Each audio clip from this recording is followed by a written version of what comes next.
Hey, ladies and gentlemen, welcome back to the channel. As always, it is Nick here, back with your daily crypto news and analysis. And today, we are going to be talking about Ripple and XRP, but also the entire crypto market. So let's just dive in and let's talk about a few things. So, for the most part, when we really are looking at this market, I think that, right now, a lot of people are kind of scared to even have any money on centralized exchanges. There's a few people that have reached out to me and said, dude, what's going on with Voyager? I have like QNT on there, I have HBAR, XRP, etc. Like, I really do feel for you guys, but I've also been trying to warn you guys about this for so long, even before the Luna situation happened.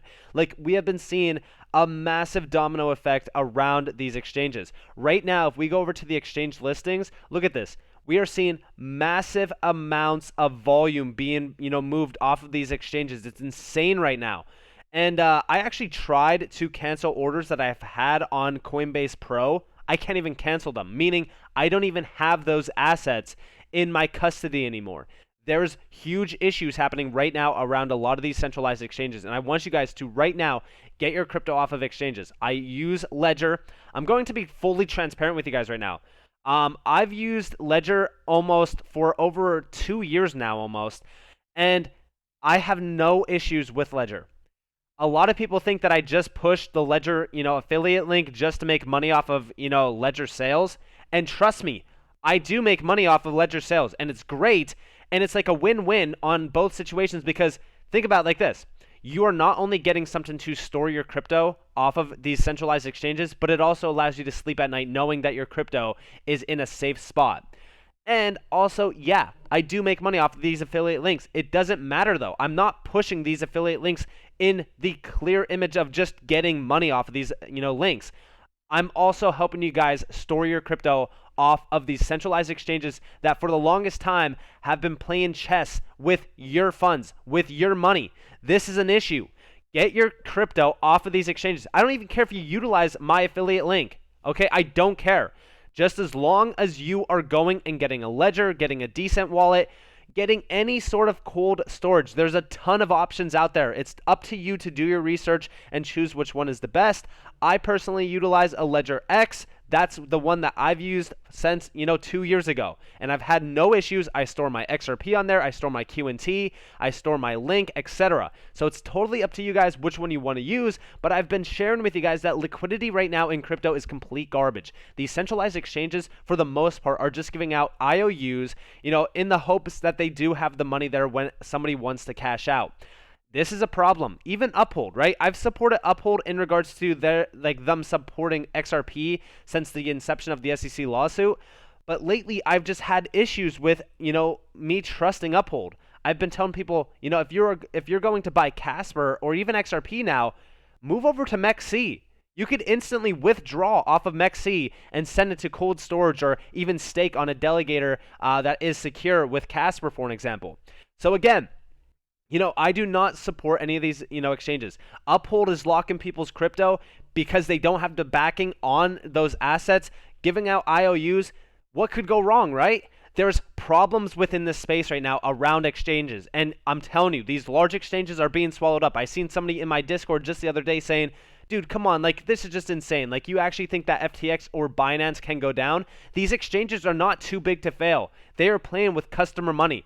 And I'm telling you guys right now, it doesn't matter how large the exchange is, how much money they have. I'm telling you, I do not trust any of these centralized exchanges. They're not your keys. It's not your crypto. It's that simple. And also, in regards to Voyager, yeah, this is a problem as well. Locking customer funds, they can lock your funds at any time.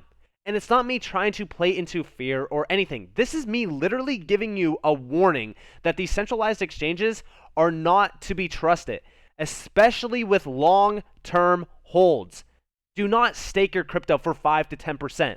Is it really worth the 5 to 10% per year to give away your keys and lock it up in staking on a centralized exchange? Absolutely not. Stop letting these centralized exchanges play with your money. And again, we also do hearing some rumors that Qcoin could be halting withdrawals in the near future. Apparently, they suffered immensely from the Luna collapse. I know that this was most likely just fear-mongering in, the market. We do see rumors are just basically, baseless claims. It doesn't matter if they're baseless claims. It doesn't matter what's happening around these centralized exchanges. These are exchanges that you still need to get your money off of. Hold your crypto in your custody, knowing that you have that crypto stored safely and it's not going to be locked. You could access it whenever you want. You could send it and receive it anytime you want. This is the way to go. We also do see Crypto Mega Hedge Fund, Three Arrows Capital, reportedly, files for bankruptcy. I'm telling you, this is the domino effects that will continue to happen in crypto right now. This is also why I say, the max pain is not here yet. We're going to see liquidity runs within crypto. We've already seen a large amount of them happen. And I think that everyone is trying to play, these down. You got to remember that liquidity in crypto is so bad right now to the point that anything can happen. And again, yes, I'm playing both sides of the road here. Like, on one side of the road, yes, I'm hedged massively in fiat, ready to buy the dip.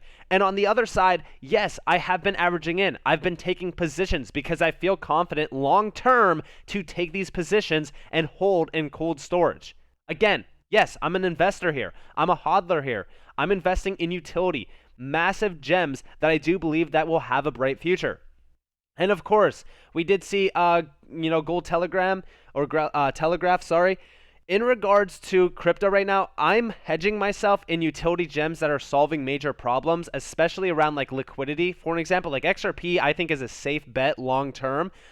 Because we do see here, Eurozone inflation hit another record high today. Meanwhile, the ECB continues to threaten to fight inflation by raising interest rates to 0. Yeah, you read that right.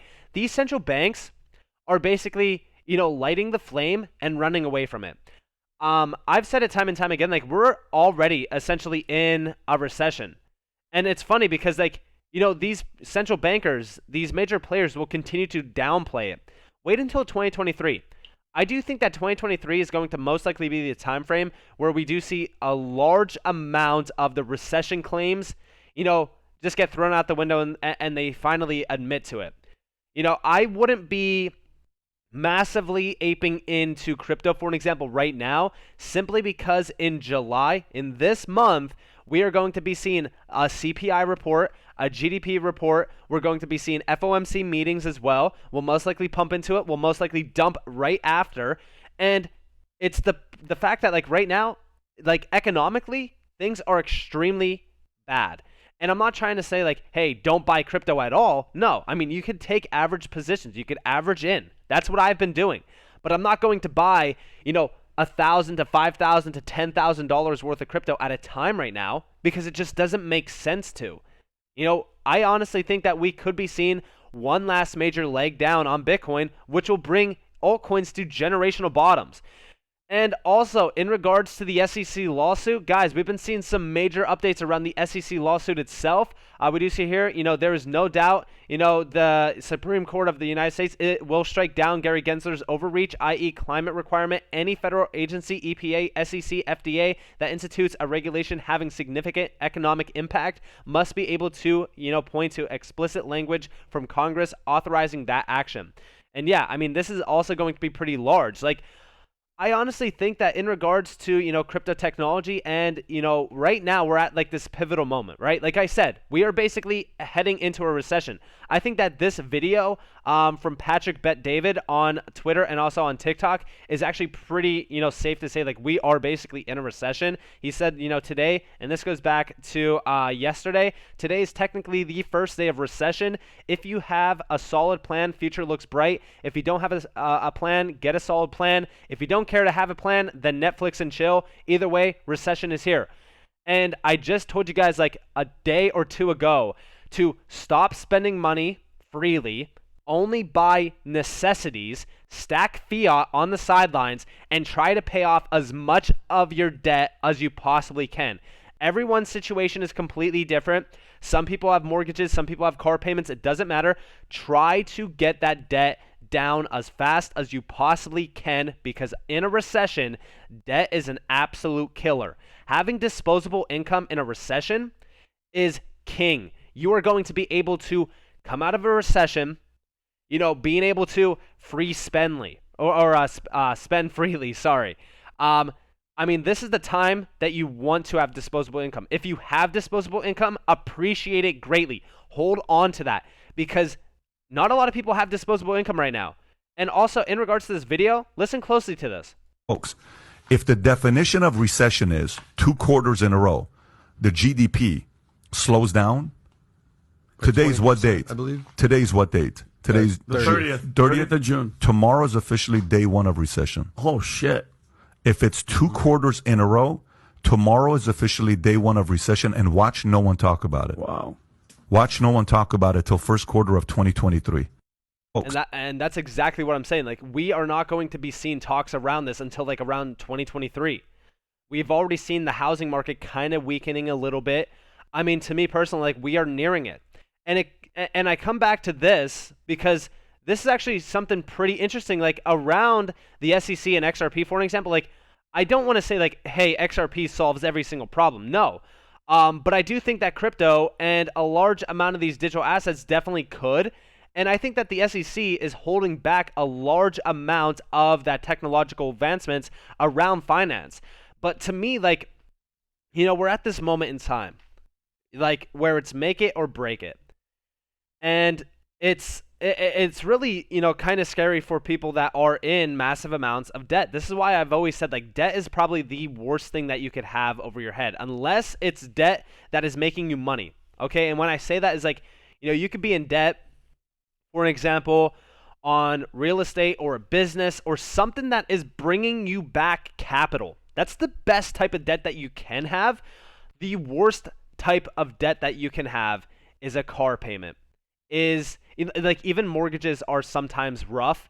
Obviously, yeah, you know, everyone really kind of needs to go get a mortgage if they, you know, don't have the money to buy a house outright in cash, which is a large percentage of the population. But debt that is not bringing you back capital, or, you know, like, even like with a mortgage, like, if you can pay off a mortgage in a good time frame, you know, that house could definitely make you money. But what I'm saying is, like, you know, a large amount of people will just run out to get debt that is like just leaning on their shoulders. And that weight gets heavier and heavier and heavier as we get into a recession. Interest rates right now are absolutely astronomical. There's people that are, you know, if I go over here to Gold Telegraph, for an example, I was seeing a few tweets this morning that was just daunting to me. Like this. You know, in the United States, 12.7% buyers who financed their new vehicles in June agreed to monthly payments of at least $1,000. The highest level ever. This is how you go bankrupt. It's insane to me. It's insane to me. And like, when we look at a large amount of things happening around, you know, the interest rate area, or like financing in general, right? You know, we're seeing, for an example, like debt hitting astronomical heights, while again, liquidity is just not there. We'll most likely hit a liquidity crisis at some point in time in the next year or two. But not only that, like, if you have the money to spend freely, where you are affording $1,000 a month payments on a new vehicle, and think about, like, you know, when you look at like the interest on that as well, like, you are overpaying on that vehicle. There's an individual in my Discord who owns a car dealership. Somebody came to him with a credit score of 430 and is paying $90,000 almost for a minivan. Let me say that again. $90,000 for a minivan after the interest rates and the entire payment is paid off. Would you pay $90,000 for a minivan? Like, this is the world that we are in right now. This is the worst time to be a buyer of assets that are going to put debt on your shoulders. This is a seller's market all day. Until we hit that point where you want to be a buyer, there is no point on going out and splurging money on non-necessity items. This is the time where you want to be saving capital. This is the moment in time where you want to preserve as much capital and as much profit as you have.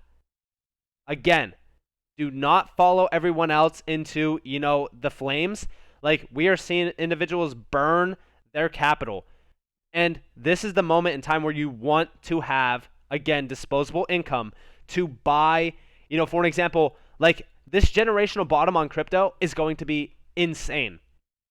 I actually think that a large portion of the individuals that are getting into crypto right now, or maybe even if you got into crypto a year ago, for an example, and you looked back on March of 2020 and you said, wow, I wish I could have been buying the dip back in March of 2020.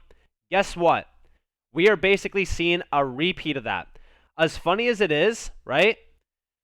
You know, I look back, you know, during this time, and it's just insane to me, you know, how similar of a move that we're basically in. I would say that this, you know, all-time high that we recently had on Bitcoin is basically this point here from 2019, this $13,000 level. And we are nearing that $3,000 almost dollar level from March of 2020. Generational bottoms will be printed in on these charts, on these altcoins. And guess what? Those that have disposable income will be king.